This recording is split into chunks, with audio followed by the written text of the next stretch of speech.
The dinner rush at Crimson Heights was in full swing, and Jasmine Carter's feet were killing her. She'd been on the floor since 11 that morning, covering for Maria, who called in sick again, and now it was pushing 8 in the evening. The restaurant was packed with the usual crowd of investment bankers, tech executives, and old money types who dropped more on a single bottle of wine than Jasmine made in a week. Table 14 needs their check, the hostess called out as Jasmine passed the front station. Got it. Jasmine grabbed the leather check presenter and weaved through the crowded dining room, her practiced smile firmly in place. 26 years old, and she'd been waitressing for nearly a decade now. Started at a diner in the Bronx when she was 17, worked her way up to fancier and fancier places until she landed here at Crimson Heights. The tips were good. The clientele was demanding, and every dollar went straight into the savings account she'd opened for Terrence's college fund. Her younger brother was a freshman at Howard University now, living his dream while she worked double shifts to keep him there. Their mother had passed away 14 months ago, cancer eating through her body faster than the doctors predicted. The medical bills had eaten through everything else. Jasmine's nursing school savings, the small life insurance policy, the emergency fund their mother had scraped together over 20 years of working 3 jobs. But Terrence was going to graduate. He was going to have the life their mother wanted for both of them. Jasmine would make sure of it, even if it meant working doubles until her legs gave out. She delivered the check to table 14 with a bright smile, collected the signed receipt with its generous tip, and was heading back to the kitchen when she noticed the commotion near the front. Marcus, the manager, was practically vibrating with nervous energy as he spoke to a tall man in an expensive dark suit. The man had the look of private security, the kind of subtle but unmistakable presence that said he could handle any threat that came his way. The entire VIP section has been reserved, Marcus was saying. Everything is prepared exactly as requested. Jasmine's coworker Destiny sidled up beside her. Girl, you see who's coming in tonight? No idea, some big shot. Destiny's eyes went wide. Some big shot? Try the biggest. Word is it's some Korean businessman, mega rich, mega private. The kind of rich where nobody even knows exactly what he does, you know what I mean. Jasmine knew what she meant. Crimson Heights attracted all types, including the ones whose money came from places you didn't ask about. Who's working VIP? Jasmine asked. You, apparently. Marcus just told me to switch. He wants the best up there tonight, and you know I can't keep my mouth shut when I get nervous. Jasmine sighed. VIP meant better tips, sure, but it also meant more pressure, more demanding clients, more of everything that made this job exhausting. Still, she couldn't say no. The money was too important. Fine, let me just finish up my tables and I'll head over. By the time Jasmine made it to the VIP section, it had been transformed. Extra security stood at the entrance, their eyes scanning constantly. The lighting had been dimmed to create a more intimate atmosphere. Fresh flowers had been arranged on every table. And then the party arrived. There were 6 of them in total. 5 were clearly security or associates, hard-faced men in suits who moved with military precision. But the 6th was different. He was tall, maybe 6 feet, with black hair swept back from a face that could have belonged to a model or a movie star. High cheekbones, sharp jaw, lips pressed into a thin line that suggested he rarely smiled. He wore a charcoal suit that fit him like it was made specifically for his body, which it probably was. Everything about him screamed money and power, from the platinum watch on his wrist to the way the other men deferred to him without question. But it was his eyes that caught Jasmine's attention. Dark, intense, cold in a way that made her shiver despite the warmth of the restaurant. Those were the eyes of someone who had seen things, done things, things that regular people couldn't imagine. He was dangerous. She knew it in her bones, the same way she'd learned to recognize danger growing up in the Bronx. You developed instincts when you came from where she came from. You learned to read people, to spot the ones who meant trouble before trouble found you. This man was trouble wrapped in a $10,000 suit. Marcus appeared at her elbow. Jasmine, you're serving them tonight. Whatever they want, they get. Do not mess this up. Who is he? Marcus's face went pale. His name is Jun-Ho Park, and that's all you need to know. Just keep him happy. Jun-Ho Park. The name meant nothing to Jasmine, but the fear in Marcus's voice told her everything. She straightened her apron, took a deep breath, and approached the table with her best professional smile. "Good evening, gentlemen. Welcome to Crimson Heights. My name is Jasmine, and I'll be taking care of you tonight. Can I start you off with some drinks?" Most of the men ignored her completely, scanning the room with practiced vigilance.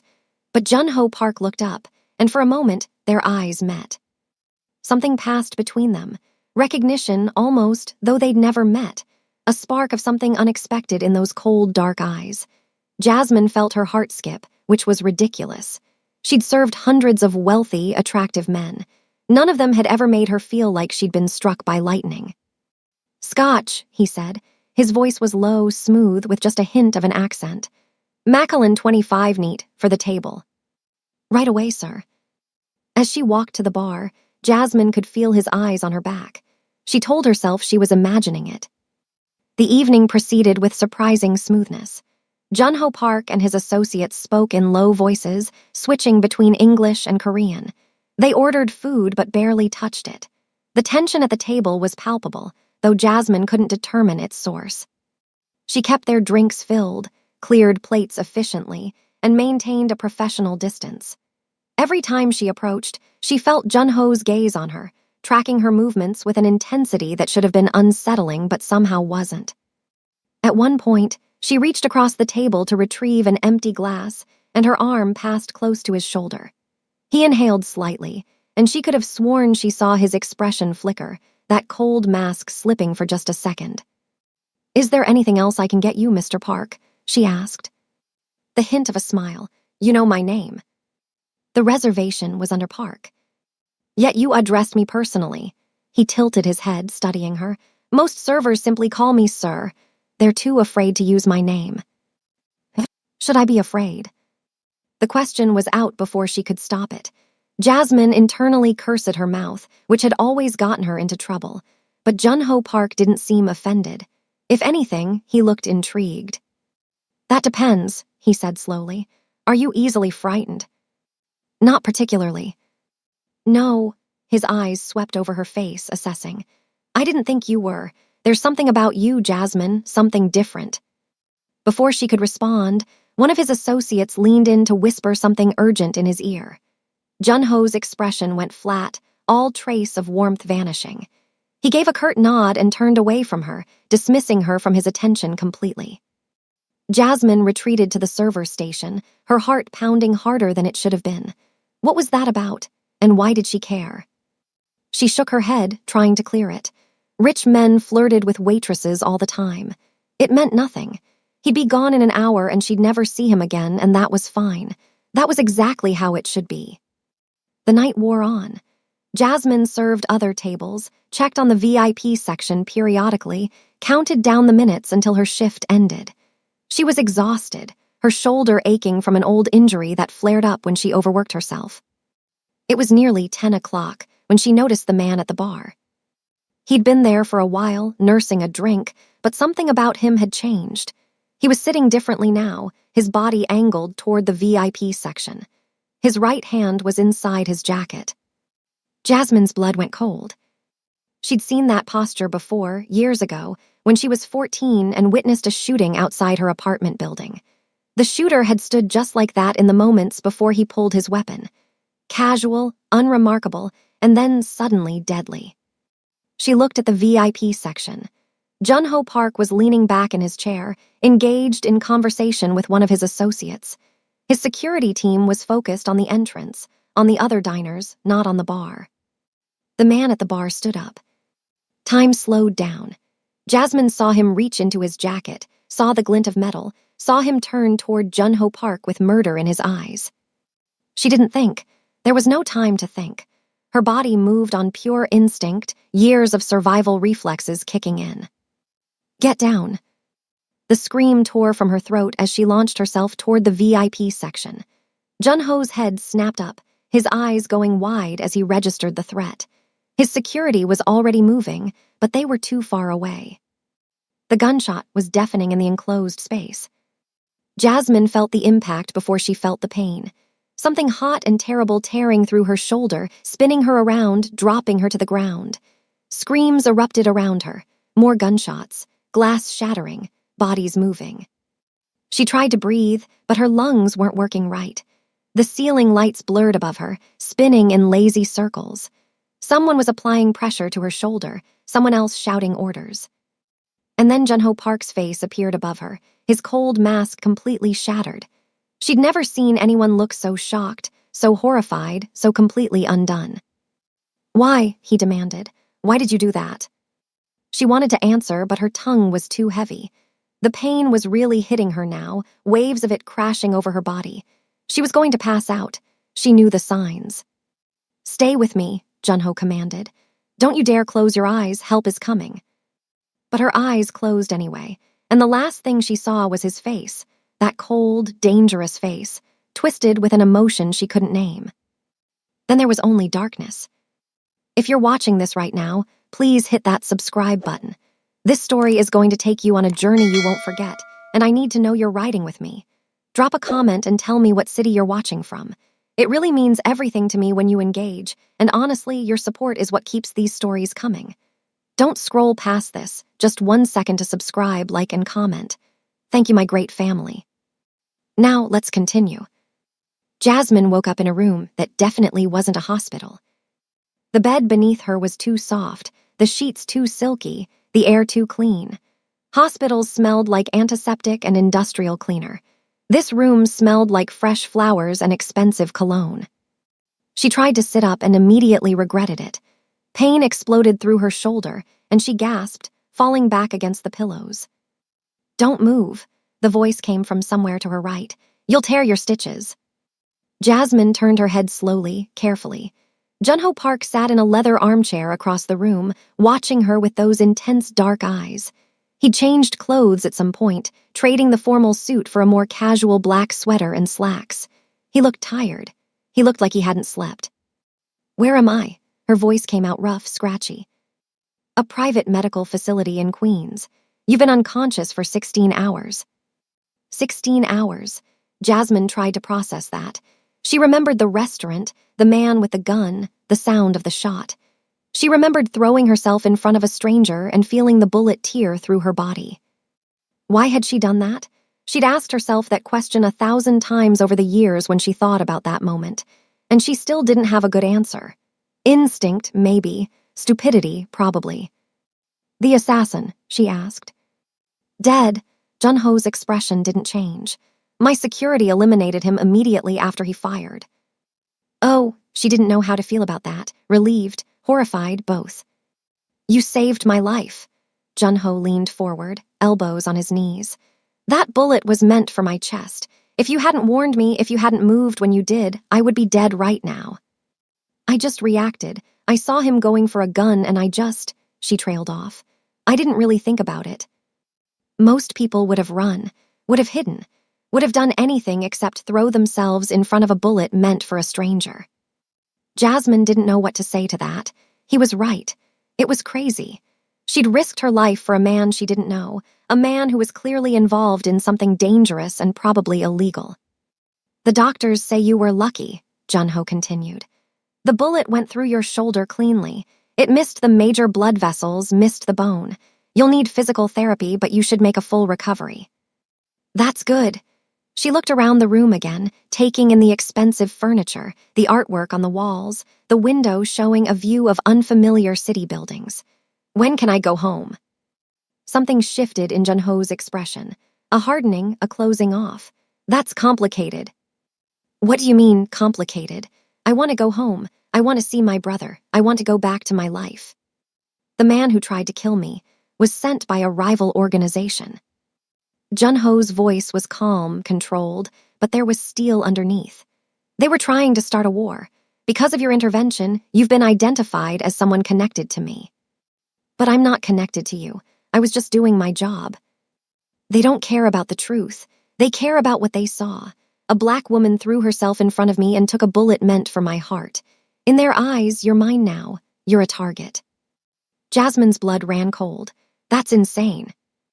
"That's the world I live in." He stood, moving toward her bed. Up close, she could see the exhaustion in his face, the tension in his shoulders. Your apartment in the Bronx has been under surveillance since last night. If you go back there, you'll be dead within 24 hours. You can't know that. I do. He stopped beside her bed, looking down at her with those unreadable eyes. I'm moving you to my penthouse in Tribeca. You'll be safe there under my protection until this situation is resolved. I'm not going anywhere with you. Jasmine tried to sit up again, ignoring the pain. I don't know you. I don't know what you do or who these people are or why they're trying to kill you. I just want to go home. That's not possible. The hell it isn't. Junho's jaw tightened. You don't understand. The people who sent that assassin, they're not going to give up because their first attempt failed. They're going to try again. And next time they might come for you first, use you to get to me. Then tell them I'm nobody. Tell them I was just a waitress who made a stupid decision. It doesn't work that way. His voice was cold now, flat. In my world, debts matter. You saved my life. That creates an obligation I cannot ignore. Whether you want it or not, you're under my protection now. Jasmine stared at him, rage and fear battling inside her. This wasn't fair.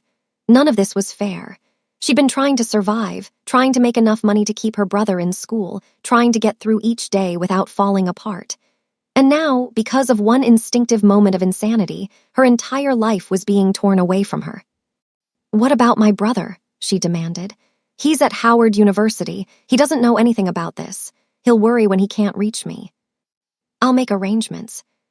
What kind of arrangements? Security, protection. If these people find out about your connection to him, he could become a target too. The thought of anyone hurting Terrence made Jasmine's chest tighten.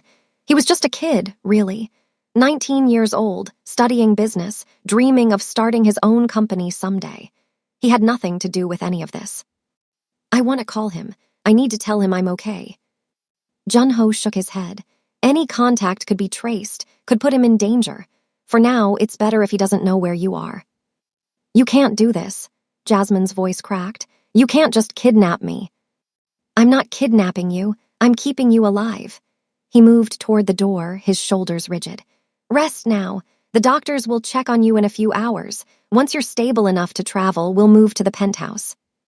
And if I refuse? He paused at the door, not turning around. Then you'll die, and your brother will probably die too, because they'll use him to confirm you're no longer useful to me. He finally looked back, and there was something almost like regret in his eyes. I'm not asking you to trust me. I'm asking you to survive. He left without waiting for a response.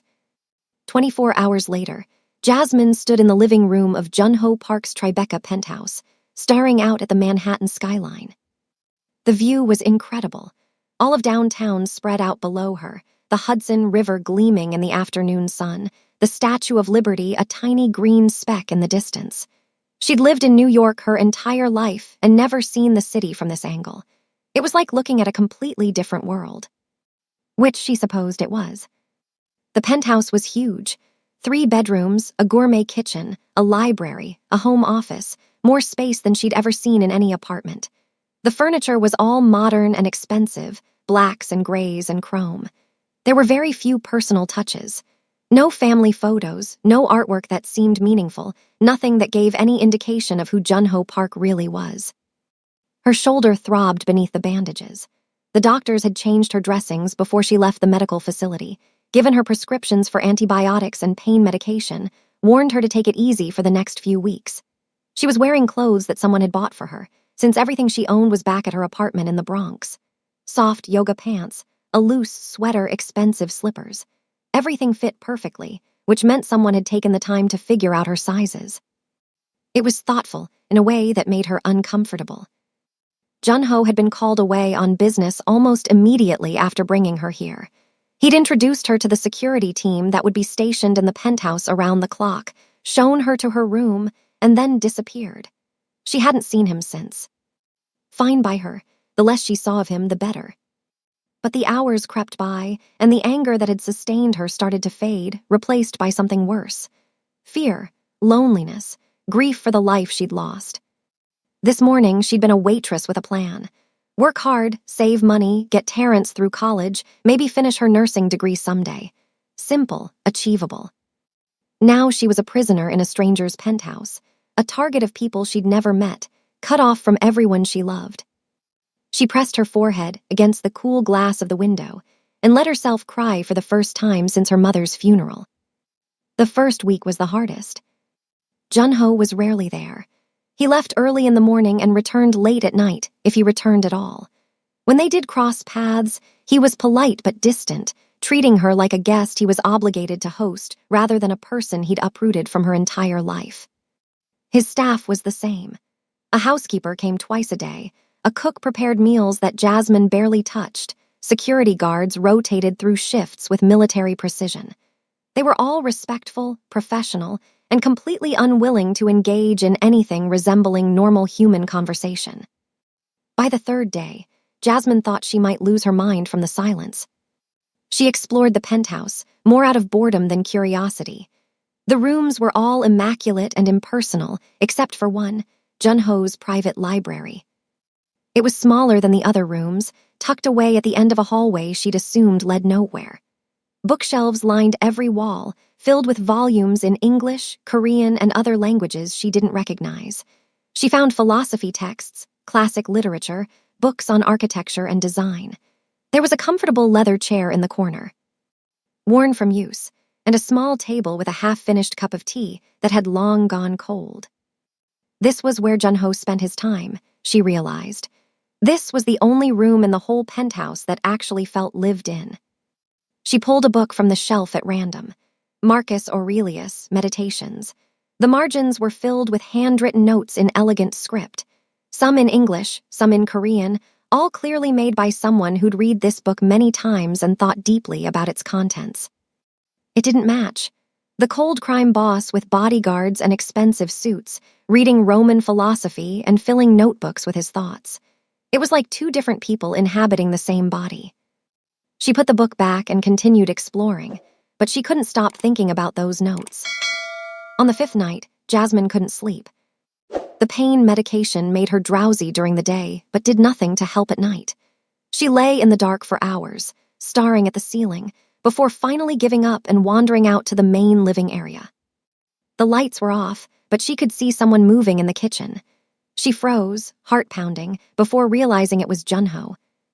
He was cooking. Actually cooking, not just reheating something or ordering takeout.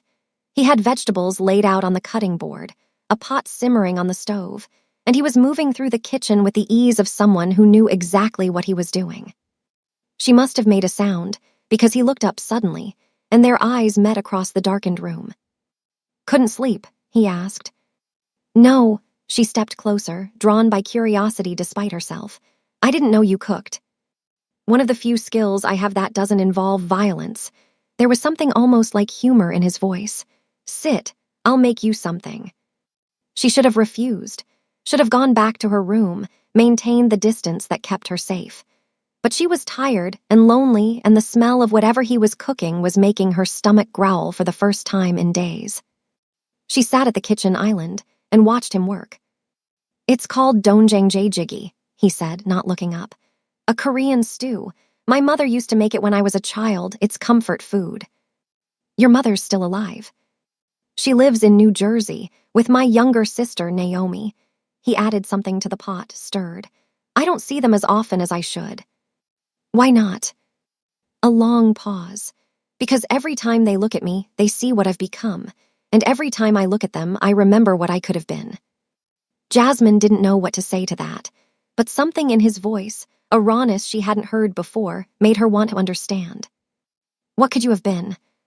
He turned off the stove, began ladling the stew into bowls. "An architect. I was studying at Columbia when my father died, one semester away from finishing my degree." "What happened?" "He was murdered." Junho set a bowl in front of her, then sat across the island with his own. "A rival syndicate decided they wanted our territory. They killed him to send a message. I was 27 years old, and suddenly I was responsible for everything he'd built, for everyone who depended on our family." "So you took over." "I had no choice. My mother, my sister, hundreds of people who worked for my father, they all needed someone to protect them, to lead them." He picked up his spoon but didn't eat. "I never wanted this. But want doesn't matter when people's lives depend on you.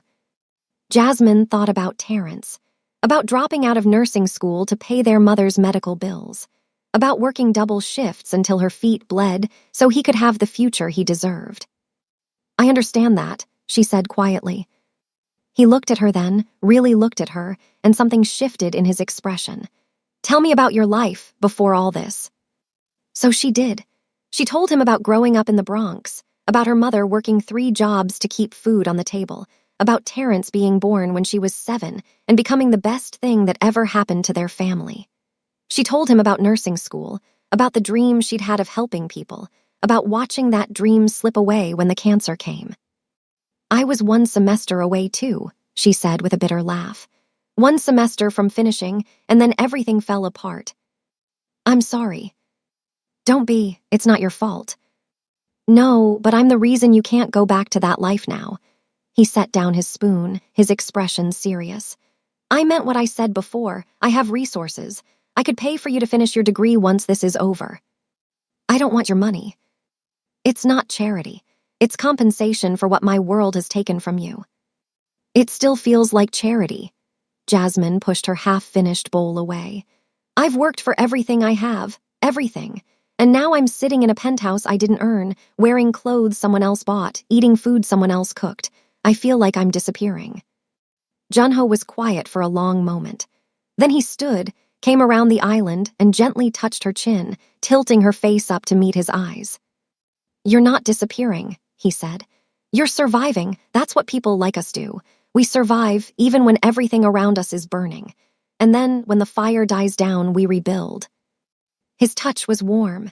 His eyes were warm too, she realized. Not cold at all, not when he let his guard down. Warm and deep and full of something that looked almost like understanding.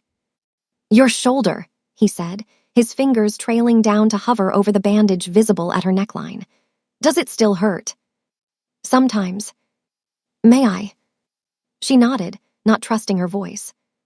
He moved behind her, carefully lifted the edge of her sweater to expose the bandage.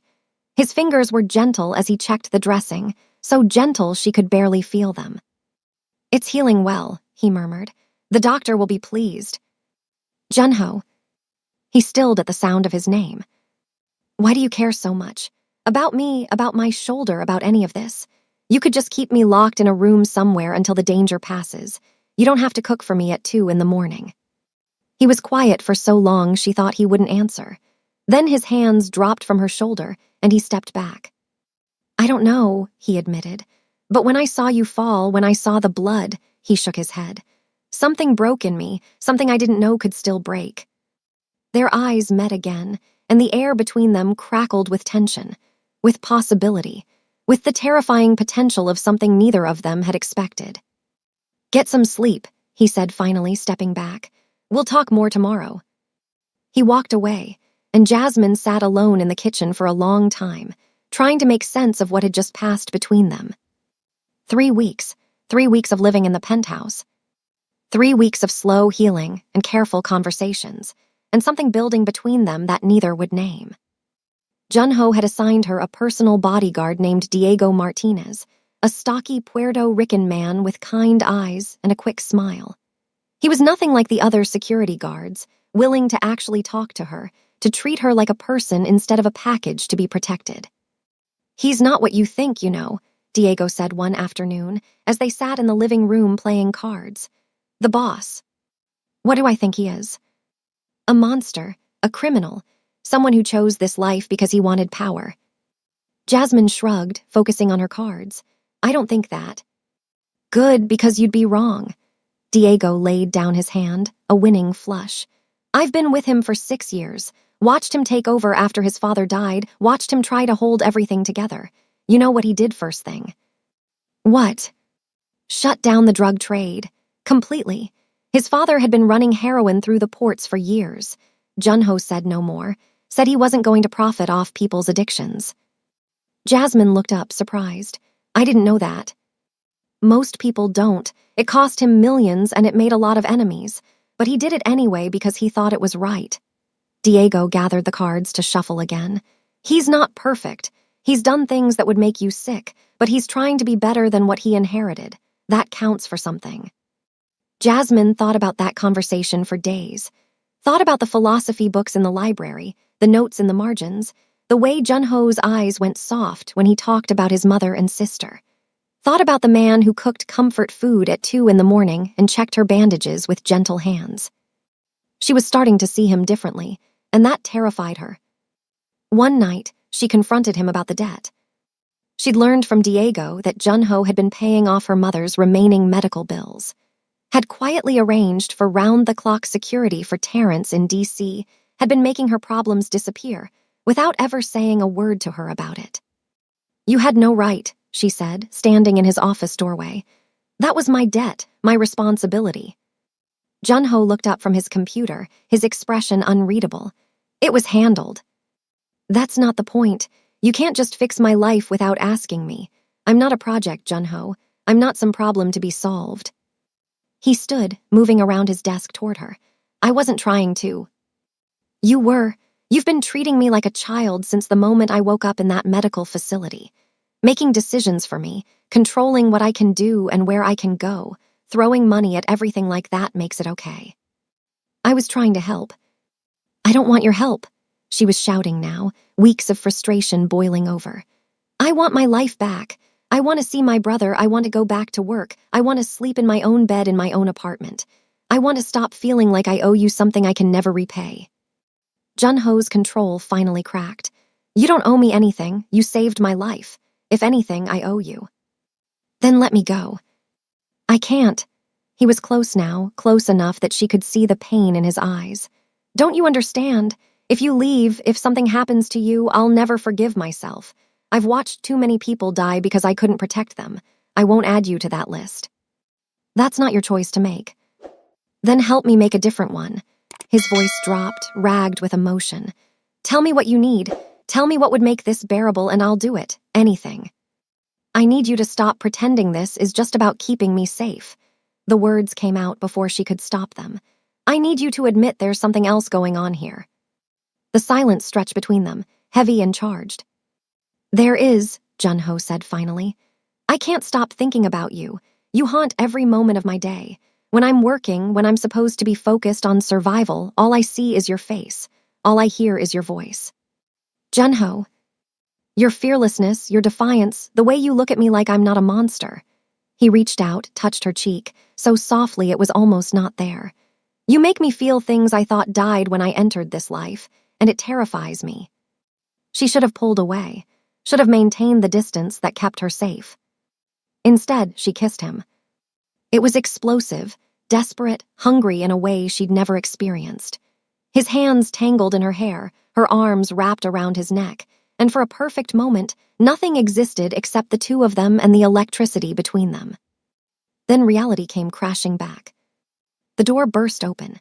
Vincent Chen, Junho's right-hand man, stumbled in with panic on his face. "Boss, we have a situation." Junho pulled away from Jasmine, his expression shifting instantly from passion to cold focus. "What is it?" "Volkov's made his move. He's grabbed Lisa Chen, the daughter of your ally in Philadelphia. He's demanding you surrender yourself in exchange." Jasmine watched Junho's face harden, watched the warmth drain out of his eyes, replaced by something ruthless and calculating. "Prep my team. We leave in an hour." "It's a trap," Vincent warned. "Obviously, but I can't abandon Kim. He's been loyal for 20 years. Junho turned to Jasmine, his expression softening slightly. "Diego will take you to a safe house upstate. You'll be protected there until this is resolved." "You're walking into a trap." "I know. You could die." "I know that too." He moved toward her, cupped her face in his hands. "But some things are worth dying for. Loyalty, honor, protecting the people who trust you." "What about protecting me?" Something flickered in his eyes. Pain, maybe, or regret. "That's why I'm sending you away. Whatever happens to me, you'll be safe." She wanted to argue, wanted to scream at him for being so stupid and noble and willing to throw his life away. But she could see in his eyes that his mind was made up. "Promise me you'll come back," she whispered. "I can't promise that." "Promise anyway." He kissed her instead, deep and fierce and full of everything he couldn't say. Then he pulled away, and the cold mask slid back into place. "Diego, get her out of here." He was gone before she could say goodbye. The safe house was in the Catskills, a rustic cabin hidden deep in the woods. Diego, along with 2 other guards named Parker and Mitchell, drove her there in an armored SUV that night. Jasmine couldn't stop thinking about Junho, about the kiss, about the way he'd looked at her before he left, like he was memorizing her face, like he might never see her again. She tried to watch the news on her phone, but there was nothing about a confrontation in Philadelphia. Either it hadn't happened yet, or it was being kept quiet. "He's going to be fine," Diego said, reading her expression. "The boss is tough. He's survived worse than this." "Has he?" Diego's hesitation told her everything. The first night passed without incident. Jasmine barely slept, startling at every sound from the woods outside. By morning, she was exhausted and irritable, packing the cabin like a caged animal. The second night, everything went wrong. Parker received a phone call around midnight. He stepped outside to take it, was gone for about 10 minutes, then came back in with a strange look on his face. "Everything okay?" Diego asked. "Fine, just my girlfriend." But something felt off. Jasmine noticed it first, the way Parker and Mitchell kept exchanging glances, the tension in their shoulders. She caught Diego's eye and saw that he'd noticed it too. She was in the kitchen, reaching for a glass of water, when she heard the click of a safety being released. "Don't move." Parker's voice was ice cold. "Either of you." Jasmine turned slowly. Parker and Mitchell had their guns drawn, aimed at Diego. "What the hell is this?" Diego demanded. "Sorry, brother. Better offer came along." Parker shrugged. "Volkov's paying triple what the boss pays, and he's going to win this war. Might as well be on the winning side." "You piece of." Parker fired. Diego dove sideways, the bullet grazing his arm. He rolled, came up shooting, took out Mitchell with 2 quick shots. Jasmine grabbed the knife from the kitchen counter and threw herself behind the island as gunfire erupted around her. Diego was hit. She saw him go down, blood spreading from his chest, but he kept shooting, kept fighting. Parker advanced, gun raised, ready to finish him off. Jasmine moved without thinking. She grabbed Diego's backup gun from the floor and fired, hitting Parker in the shoulder. He spun, shocked, and Diego used the distraction to put 2 more bullets in his chest. Parker crumpled. The cabin fell silent. "Diego!" Jasmine scrambled to his side, pressing her hands against the wound in his chest. "Stay with me, stay with me." "Get out of here," he gasped. "There could be more." The front door exploded inward. Jasmine raised the gun, ready to fire, but froze when she saw who was leading the assault. Vincent Chen, with a team of Junho's men. "Clear," one of them shouted. Vincent rushed to Diego's side, took in the scene with sharp eyes. "What happened?" "Parker and Mitchell," Jasmine said. "They turned. They were working for Volkov." Vincent's expression went dark. "Get Diego to the hospital, now." He turned to Jasmine. "You're coming with me. There's a new safe location in Westchester." "What about Junho?" The silence that followed was the worst sound Jasmine had ever heard. "The operation in Philadelphia went bad," Vincent said finally. "The building where they were supposed to meet, it exploded. We found the boss's car destroyed, but no body." "No body" means he could be alive. Or it means there wasn't enough left to find. Jasmine's legs gave out. She collapsed against the wall, unable to breathe. Not Junho, not after everything.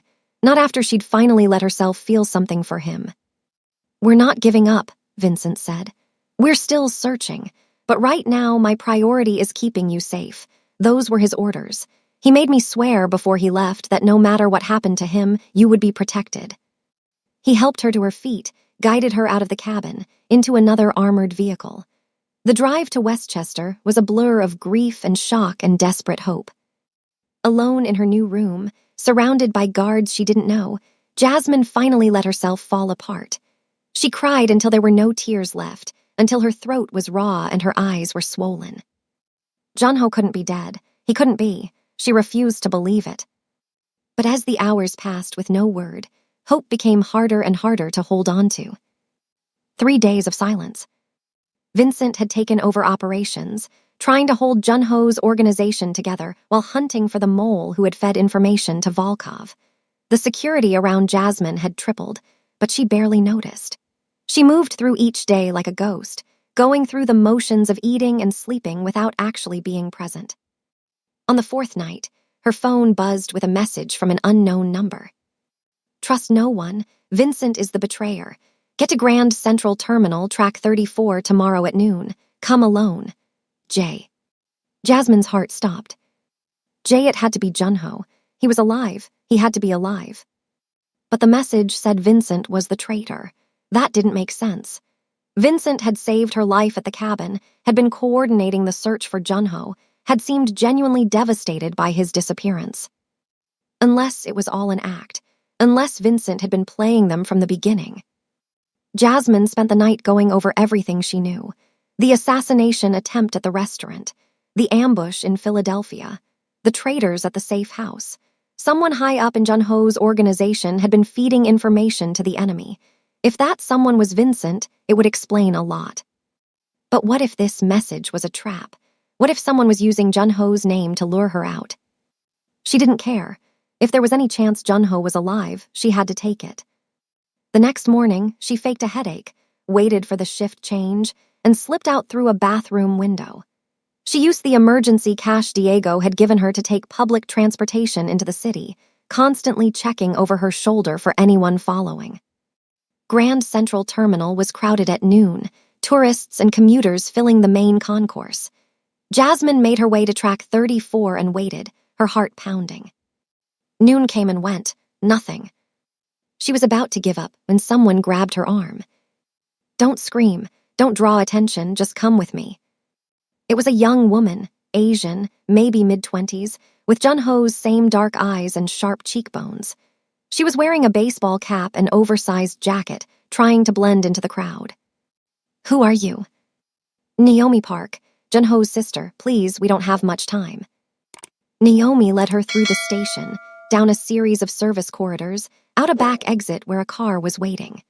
They drove for what felt like forever, eventually ending up in Chinatown at a narrow building above a noodle shop. He's upstairs, Naomi said. He's hurt, badly, but he's alive. Jasmine took the stairs 2 at a time. The room was small and dimly lit, makeshift medical equipment scattered around, the smell of antiseptic thick in the air. And there, lying on a narrow bed, barely conscious, was Junho. He looked terrible. Burns covered half his face, bandages wrapped his torso, and his breathing was labored and painful.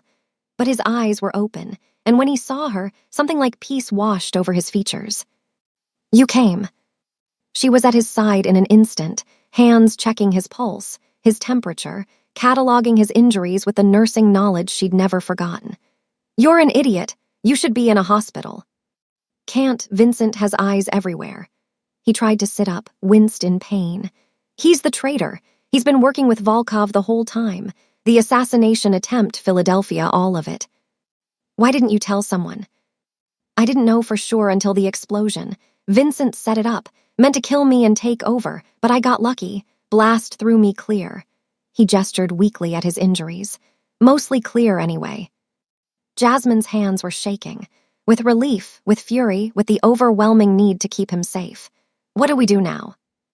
Vincent is meeting with Volkov tomorrow night, a warehouse in Red Hook. They're going to finalize their takeover. Junho's eyes met hers, and she saw the resolution there. I have to be there. I have to end this. You can barely stand. Doesn't matter. It matters to me. She grabbed his hand, squeezed it tight. You almost died. You're going to walk into another trap, and this time you won't be lucky. I can't. Her voice broke. I can't lose you, Junho. He reached up with his good hand, touched her face. I'm already dead if Vincent wins. My mother, my sister, everyone loyal to my father. He'll eliminate them all. I can't let that happen, even if it costs me everything. Jasmine looked at him, this broken, stubborn, impossible man who had turned her life upside down, and she made a decision. Then I'm going with you. Absolutely not. You don't get to decide that. She set her jaw. You need all the help you can get, and I'm not sitting in another safe house, waiting to find out if you lived or died. If you're going to that warehouse, so am I. Jasmine, don't argue, you won't win. For a long moment, he just stared at her. Then, incredibly, he smiled. A real smile, warm and full of something that looked a lot like love. Okay, he said, together then. The warehouse in Red Hook was a massive structure on the Brooklyn waterfront, all rusted metal and broken windows. The kind of place where bad things happened and nobody asked questions. Junho had spent the last 24 hours preparing. Naomi had reached out to loyalists within the organization, men who suspected Vincent but had been too afraid to act. Diego had discharged himself from the hospital against medical advice, insisting he wouldn't miss this fight. Together, they'd assembled a small team of fighters they could trust absolutely. But they were still outnumbered. Vincent had been consolidating power for days, and Volkov's men were professionals. If this came down to a straight fight, they would lose. So they needed a different approach. I'll be bait, Jasmine said during the planning session. They think I'm important to you. If one of your loyalists pretends to capture me and deliver me to Vincent, it'll draw them both out. No. It's the best option. I said no. And I said you don't get to decide for me. Jasmine stepped forward, took his hand. I'm not afraid, Junho, and this plan gives you the best chance of getting close enough to end this. He looked at her for a long moment, every objection written on his face. Then he exhaled. I hate this. I know. If anything happens to you. It won't, you'll make sure of it. The night of the operation, Jasmine was driven to the warehouse with her hands bound, a convincing captive. The loyalist pretending to deliver her was a man named Steve, one of Junho's oldest associates who had known his father. The warehouse was lit by industrial floodlights, casting harsh shadows across the concrete floor. Vincent was there, looking satisfied and smug, along with Volkov and over a dozen armed men. Well, well, Vincent said, as Steve shoved Jasmine forward. The waitress who started all this trouble. You've been surprisingly difficult to find. She was at the upstate location, Steve lied smoothly. Took some doing, but I got her out. Vincent studied him for a moment, then nodded. Good work. Volkov, this is the insurance I mentioned. She's valuable to Junho, or she was. Since he's dead now, I'm not sure what to do with her. Use her to flush out the remaining loyalists, Volkov suggested. His Russian accent was thick, his eyes cold. Anyone still attached to the Park legacy will come for her. My thoughts exactly. Jasmine stayed silent, playing her part, waiting for the signal. It came as Junho's voice echoing through the warehouse speakers. Surprise, I'm harder to kill than you thought. The lights cut out. Chaos erupted. Gunfire, shouts, bodies crashing into each other in the darkness. Jasmine dropped to the floor, rolling away from the line of fire, hands working frantically at her bonds. Steve had given her a small knife, hidden in her sleeve. She cut herself free, grabbed a fallen gun, and pressed herself against a concrete pillar, trying to make sense of the battle around her. Muzzle flashes illuminated frozen moments. Diego taking down 2 of Volkov's men, Junho moving through the darkness like a ghost despite his injuries, Vincent screaming orders that no one could hear. Then the emergency lights kicked on, bathing everything in red, and Jasmine found herself face to face with Vincent. He grabbed her before she could react, twisted the gun from her hand, pulled her against him as a human shield. His own weapon pressed against her temple. Junho, Vincent's voice echoed through the warehouse. Show yourself or I kill her. The gunfire died down. Slowly, Junho emerged from the shadows, his gun raised, his face a mask of cold fury. Let her go, Vincent. Why, so you can kill me? Vincent laughed bitterly. I don't think so. You know what your problem is. You're soft. You always were. Your father knew how to be ruthless, but you... He shook his head. You're weak. Mercy isn't weakness. It's a choice. It's naivety, and it's why you were always going to fail. Behind Vincent, Jasmine saw movement. Volkov, wounded but still mobile, was raising his gun toward Junho's back. She reacted on instinct, stomped hard on Vincent's foot, dropped her weight, rolled away. Vincent's shot went wide. Junho spun and fired, hitting Volkov's center mass. Diego emerged from nowhere to put 2 bullets in Vincent. And then it was over. Vincent fell, Volkov collapsed. The remaining enemy fighters surrendered or fled. Junho stood in the center of the warehouse, swaying on his feet, his gun still raised. Jasmine ran to him just as his legs gave out, catching him before he hit the ground. "You're okay," she said. "We did it, it's over." "Jasmine," his voice was fatting. "Stay with me, just stay with me." Sirens in the distance. Help coming. She pressed her hands against his wounds and prayed to anyone listening that she hadn't saved him twice just to lose him now. The private hospital in Connecticut was quiet at 3 in the morning. Jasmine sat beside Junho's bed, holding his hand, watching the steady rise and fall of his chest. He'd been in and out of consciousness for 2 weeks, fighting infections from his burns and complications from the gunshot wounds. More than once, the doctors had warned her to prepare for the worst. But Junho was stubborn. He'd always been stubborn. Tonight, for the first time, his eyes were clear when he woke up. "You're still here," he murmured. "Where else would I be?" He smiled weakly. "Go get some sleep, you look terrible." "Wow, charming." "I mean it." His fingers tightened around hers. "You've been here every day, every night. The nurses told me. Someone had to make sure you didn't die. After all that trouble I went through to save you." He laughed, then winced. "Don't make me laugh, everything hurts." She leaned forward, brushed the hair back from his forehead. "The FBI came by again today. They want an answer about the deal." Junho's expression sobered. The federal agents had shown up 3 days after the Red Hook confrontation, armed with evidence and ultimatums. Cooperate, provide information on rival organizations and corrupt officials, and they'd reduce his charges. He'd serve time, but not life. It was more than he deserved, and far less than he deserved, the paradox of his life. "What do you think I should do?" he asked. "I think it's not my decision to make." "But if it were?" Jasmine was quiet for a long moment. "I think you've spent your whole life trapped by choices you didn't make.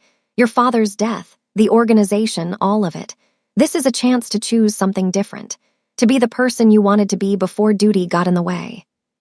"The person I wanted to be is an architect, not an inmate." "You could be both, eventually." She traced circles on the back of his hand. "Your sister came by yesterday. She said she's tired of living in fear, your mother too. They want this to end. They want you to have a life outside of this." "And what about you?" His eyes searched her face. "What do you want?"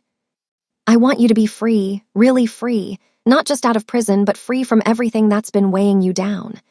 She brought his hand to her lips, kissed it gently. "I'm going back to nursing school, finishing my degree, building a life I can be proud of. Whatever you decide, I'll be okay. But I'd rather build that life with you in it, whenever you're ready." Junho closed his eyes, and for a long moment she thought he'd fallen asleep again. Then he spoke, his voice barely a whisper. "I'll take the deal." She exhaled, relief flooding through her. "Yeah." 3 years, they said, maybe less with good behavior. He opened his eyes, met her gaze. "Will you wait for me?" "I told you before. I didn't take a bullet for you just to walk away when things got hard." "That's not an answer." Jasmine leaned down and kissed him, soft and sweet and full of promise.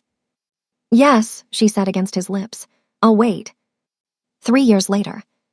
The correctional facility in upstate New York looked different in spring, the surrounding trees green and full of life instead of bare and skeletal.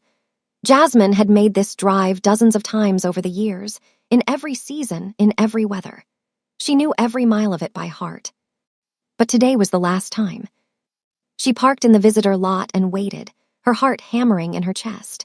She was wearing the scrubs she'd put on that morning for her shift at Mount Sinai, before leaving early with her supervisor's blessing. In her pocket was the silver ring Junho had given her before he surrendered to custody, the promise she'd worn on her right hand for 3 years. The door opened, and there he was. He looked good, healthy. The burns on his face had faded to faint scars, and he'd put on muscle from the gym time that was one of the few privileges in minimum security. But it was his expression that made her breath catch, open and hopeful and almost young in a way she'd never seen before. He walked toward her slowly, like he couldn't quite believe she was real. "Hi," she said. "Hi. So you're free." "I'm free," He stopped in front of her, close enough to touch but not touching yet. You look different, good different, happy different. I am happy, she smiled. I finished my degree. I'm working at Mount Sinai. I have my own apartment. Terrence graduated top of his class at Howard, and he's starting a business with some friends. I know, you told me, every visit. Then why do you look so surprised? Because I kept waiting for you to come tell me you'd met someone else. Someone who could give you a normal life. Someone who wasn't. He gestured at himself, at the facility behind him. This. Jasmine stepped forward, took his face in her hands. I met someone once. He cooked me comfort food at 2 a.m. and told me I was brave. He made me feel like I wasn't just surviving anymore, like I was actually living. And I've been waiting for him to get out of prison so I can spend the rest of my life with him. Junho's eyes glistened. Jasmine. Take me home, Junho. We have a lot of time to make up for. He kissed her then, 3 years of longing pouring out in a single moment. Around them, other released inmates reunited with their families, laughter and tears mixing in the spring air. They drove back to Manhattan together, holding hands across the center console. Junho told her about his plans, the architecture firm that had agreed to hire him on supervised probation, the affordable housing projects he hoped to work on, the life he wanted to build. That night, they went to dinner at a small Korean restaurant in Queens. Nothing fancy, just real and perfect. I want to marry you, Junho said, over bowls of the same stew he'd made for her in his kitchen years ago. I know there's still a lot of work to do for both of us, but I don't want to wait anymore. I've waited long enough. Jasmine pulled the silver ring from her pocket and set it on the table between them. Then stop waiting. He picked up the ring, looked at it, looked at her. Is that a yes? It's been a yes since the night I threw myself in front of a bullet for you. She held out her left hand. Now put it on the right finger this time.